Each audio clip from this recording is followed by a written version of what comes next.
When did you realize you married the wrong person? We were in the bathroom getting showered and dressed for a friend's wedding. I was in the best shape of my life at the time, feeling good about myself, and I thought I looked good in that suit. She was finishing her makeup and I remarked at how beautiful she looked. I waited for her to say something nice in reply, but she didn't. And it just hit me. I couldn't remember a single time that she complimented me on my appearance. So I said that to her. I said, "You know, I always tell you how beautiful you are, and how attracted to you I am, but I never recall you ever saying that I look good or that I look handsome." She stopped applying her mascara long enough to dismissively roll her eyes at me. So I made the mistake of asking her, "Do you even find me attractive?" And she flatly said, "No." I asked, "Why did you marry me then?" And she said, "I didn't think it was important at the time. I never felt so ugly and unloved. And it hurt even more when I had been feeling so good about myself for once in my life 30 seconds earlier." Edit. Since so many people are asking, here is a pic of me wearing the suit with my kids, but from about 10 years after this incident. Link. You look good, bro. I even find your grammar attractive. Edit. Wow. I didn't realize my simple comment could blow up like this. Thank you all for the upvotes and awards. Stay safe and be kind, everyone. When I realized if we weren't dating I wouldn't have wanted to be his friend. I realized that I was hiding good news from her because I knew she would make me feel bad about it. I hoped she was going to grow up and stop being selfish and childish. She never did. This post made me think of a quote by Robin Williams. The first used to think the worst thing in life was to end up all alone. It's not. The worst thing in life is to end up with people that make you feel all alone. Not married but together for years. Got diagnosed with cancer and she kinda shut off. She then decided to leave several months later. At an appointment I was officially 1 year clear, which is a milestone. I realized I was alone through a lot of it. She never wanted anything to do with it. Was a revelation to myself that the relationship breakdown wasn't all because of me. Got my 3-year tests this weekend, blood tests and scans etc. Current GF is driving me and then taking me out to lunch afterwards. Hell of an upgrade. When I came home from the after being diagnosed with a severe lung disorder, and she immediately left me with the kids so she could go out drinking with friends. Her exact words were, "I need you to make them dinner. I'm running late to meet up with everyone." I feel you. Few years back, I had a 104-degree fever, passing in and out of consciousness, talking in my sleep, etc. I was in a bad way. My now ex-wife wakes me to ask if I'm okay and tells me that she's going shopping with her friend right now. We had a 5-year-old that she left in my care despite my state, so she could go shopping. At 2 p.m. I finally managed to stay awake long enough to feed our child after the poor kid tried to wake me for the 20th time. He was also very excited about this Christmas kids party thing I'd promised him a week earlier I'd take him to. She could have taken him, but no, shopping. I managed to take a bunch of painkillers and anti-inflammatory drugs, load up on sugars just enough to take him out cuz I felt so fucking bad for him that day.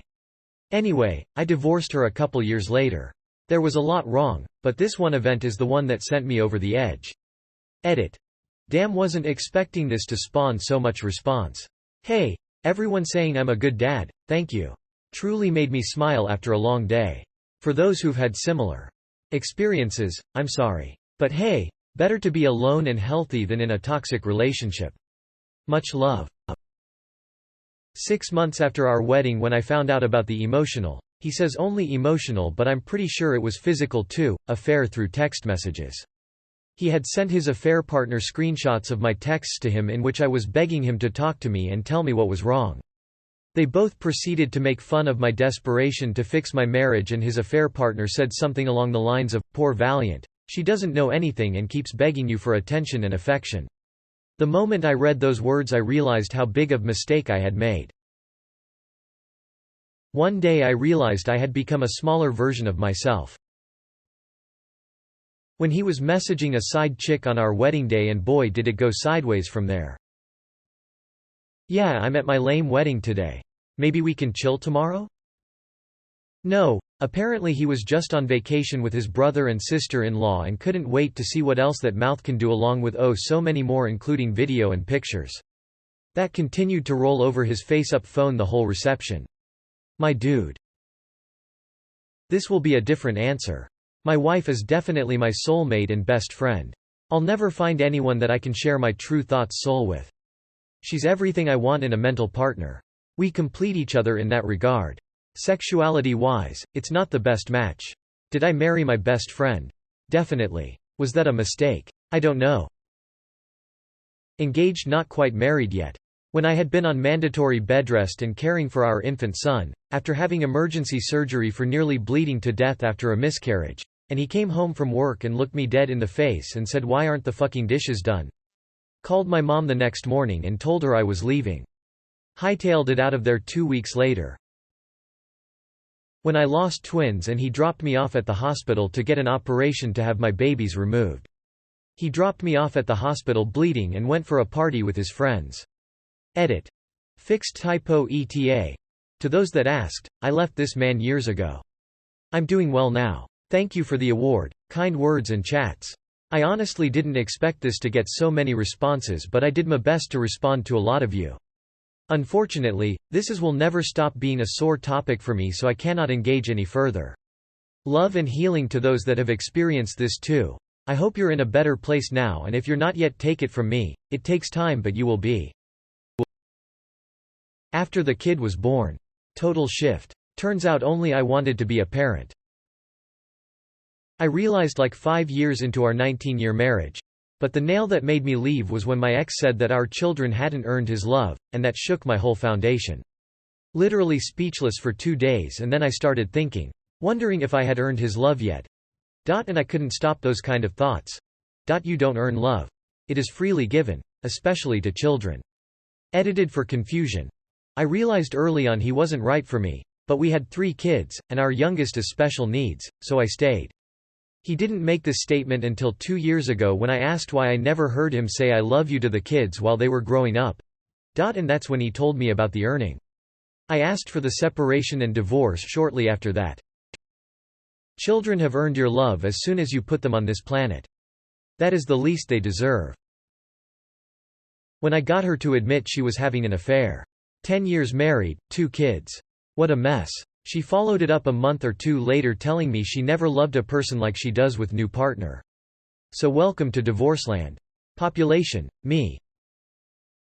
This thread has made me more secure in the fact that I absolutely chose the right person.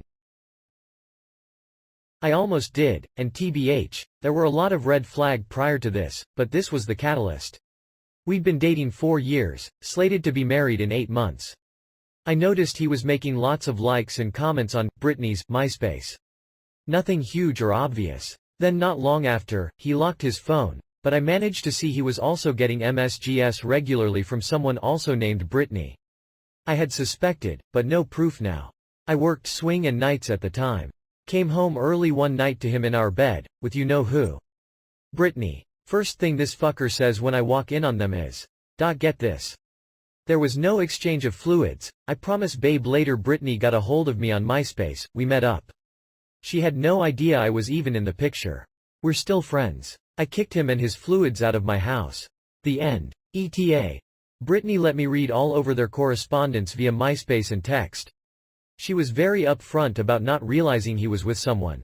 I will admit Britney was not exceptionally bright, but he had this thing all worked out. He stuffed all my stuff in a closet, even removed photos of us from the walls. I don't wear makeup, and at the time didn't own much stuff. We were poor, I was the only one working. He kept getting fired for sexual harassment. Red flag, I know. He also kept the house dark while they watched a movie, then moved to the bed. Said it made it romantic ETA too. To clarify, I knew he sucked in keeping a job. He kept getting let go. It wasn't until this shit show happened that I learned why he had been fired from previous jobs. I will freely admit though, I was naive and ignorant. There were a lot of signs I should have noticed. First and foremost, how he actually met me. We worked in the same retail store, and he made a lot of advances and borderline lewd comments to get my attention. I didn't pay attention to the fact that he also said these things to other women I worked with. I was 18 when we met, not used to getting any attention from men, and had pretty shit self-esteem. In the 4 years we were together I was honestly miserable, so miserable I even committed myself once. I also thought he was the best I was getting. It was a really fucked up 4 years of my life. When she fucked a high school flame for a year whilst hiding it and staying home on my single income. We weren't working. I knew that. I was trying to improve things, and we'd talked about it, but she somehow neglected to give me that detail. I'm not angry that she didn't love me. But fuck, just tell me. Don't do me dirty like that after 13 years. It was a death of 1,000 cuts. One of the first was when I realized she didn't trust me. We had been together around 10 years at this point. But I had a moment of clarity and literally said to her, "You don't trust me, do you?" Before she could answer, I said, "You don't trust anybody." And she agreed. She would routinely throw the kids out of the tub and the bathroom completely naked because they splashed her while getting a bath. And not just that, she would yell at the top of her lungs at how bad they were. The kids were around 2 to 4 at the time. God forbid the toddler splashes the water in the tub. Another time, I don't even remember the cause, but I tried to play mediator. As in, "Okay daughter, you did something wrong. Let's apologize to mommy." And she would. Then I'd ask mommy to apologize to our daughter for her role, and mom absolutely refused to apologize. I've known this lady more than 20 years and I've never heard her apologize. Literally never. The final straw was when one of our kids wanted a hug good night before bedtime. She locked herself in our bedroom and refused the hug because she had hugged them earlier in the day. Kids were crying. They didn't understand. I was devastated watching this unfold. Why doesn't mom want to hug me? I try my best to not let it impact me. But we share custody now and I have to watch how she interacts without kids. It's hard. The best consolidation is the kids are getting older and they're starting to figure it out. On the wedding day, she spent a fortune on unnecessary things, and I knew I'd be the one fitting the bill on the credit card she ran up. So I told her no more. She said she wanted an ice cream vendor there. We already had 2 dessert bars, told her it was not needed. She fought me on it but finally agreed. Wedding day comes, I'm standing with my groomsmen, in comes the ice cream truck. Knew right then, sadly. Lol, I'm sorry, but in comes the ice cream truck. Had me laughing so hard I snorted twice. As bad as I feel for him, since we are talking about what is supposed to be the biggest day of his life, I have to appreciate the irony of an ice cream truck being a source of sadness. The first mistake a lot of people make is thinking the wedding is supposed to be the biggest day in their lives. It isn't. It's literally one of the least important. The only useful thing you do in the entire day is signing some paperwork. Marriage is every day. I came home from a long day of work to find burn marks all over the carpet and linoleum. My then husband had spent the entire day playing games on his PC. While doing so, he had been ignoring our puppy, who had managed to somehow get a hold of a phone battery, bite through it, and cause a small fire. Thankfully, the dog wasn't injured. This event, on top of finding out shortly before he had been lying about going to community college for almost a year, was the turning point where my feelings died. It was actually almost immediately after getting married. Our relationship had taken a nosedive as soon as we moved in together. But after we got married, while we were in Greece on our honeymoon, he absolutely lost his mind on me in public. I had wanted to go see a beach on the island that is supposed to be one of the most beautiful in the world, so we tried to catch the bus, but it never came. He screamed at me, telling me he hated traveling with me and how could I ruin his vacation like this. Then we walked to the beach nearby and he went swimming with his 2 friends who he insisted come with us on the trip. I was too stunned and humiliated to do anything except sit on a beach chair and cry. And he brought friends on the honeymoon? What an asshole. That, plus having friends who see a honeymoon and decide to join in.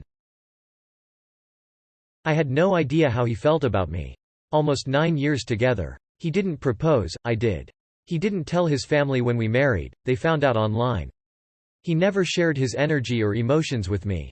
I ultimately had a realization that I didn't even know what he thought of me, other than that I was pretty. I didn't know if he thought I was cool or funny or interesting or smart. I would share myself with him. My thoughts, interests, humor. I'd get nothing in return. I realized it had always been this way. I felt unseen, unheard. I felt like I was boring and uninteresting. I didn't feel special. I just wanted to feel some sort of connection. I wanted our souls to meet. He seemed incapable. Edit. I have a few people asking why I stayed or why I proposed or why I married. We met really young, we went through a lot of firsts together. He was respectful, he was on track to a good path, I had a challenging home life. Although he was emotionally absent, he was secure and I never had felt security before. I waited on her hand and foot.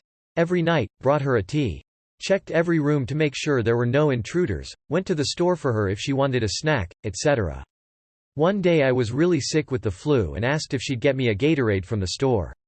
She was shocked that I asked and said, "Absolutely not."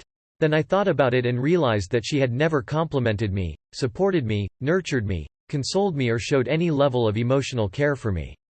I knew at that moment that she never would. All she did was complain that I didn't do enough for her. It took me a while, but I realized I was in an abusive relationship. The worst part is I tried to make it work, still, after all that, and it was her that pushed me away because she wanted to move to Portland, but it was also because I didn't make enough money at the time. Was engaged, not married. 3-year international relationship. Completely ready for the battle with the US immigration system, which I still feel can go directly fuck itself. When she had to leave after a normal month-long visit, which was totally normal and what we'd been doing for years. We PDA'd all to hell at the airport and she said herself that she couldn't wait to come back. Then went completely silent, zero contact, the second she got home, Europe. Took 3 days to get a phone call saying she was done. December 21, 2019. I knew driving to work that morning that something horrible was going to happen that day. I could feel it, and I wish I could forget that feeling. Still ain't over it, don't plan to ever be. On my wedding day. We were married at her parents' house, a beautiful place on a private country club. The entire day was all about her, and she spent more time hanging out with her friend and getting drunk than with me. I stayed busy visiting with all the guests during the day. After all the guests left and it was down to her parents and me, I find her passed out drunk upstairs in a bedroom. I picked her up and carried her to our car to take her home. Needless to say, our wedding night consisted of her sleeping it off.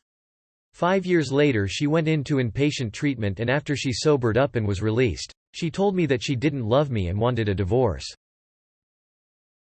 When I realized that my wife loved playing FFXIV to the neglect of our own relationship. She loved it so much she killed herself. She had had a problem with obsessively playing WoW in the past, and we broke up over it. And she quit the game cold turkey and got a job, so we made up. And then we got married. And not long after the marriage, she was back into the gaming, but now it was FFXIV. And we never had any quality time as a couple to just talk. All she ever wanted to do in her free time was drink wine and play her game. My wife was an alcoholic. She died recently, and in the course of going through her things I found out why. Her iPad message history revealed that she had had a whole string of in-game boyfriends the whole time we were together, 12 years. Lots of sexting messages I found. And the night she died, she was excited and happy because she just married her current boyfriend, in-game. But she partied a little too hard that night and drank herself to death. I messaged one of her guildmates to find out what happened. Turns out, no one ever knew she was married in real life. She never talked about me. But she sure did flirt with a lot of guys when she was drunk. And the guy she married in-game was, himself, married in real life. We live in the US, but she liked to play on European servers and meet European guys. And I had been on a business trip to Germany for a week the night she died.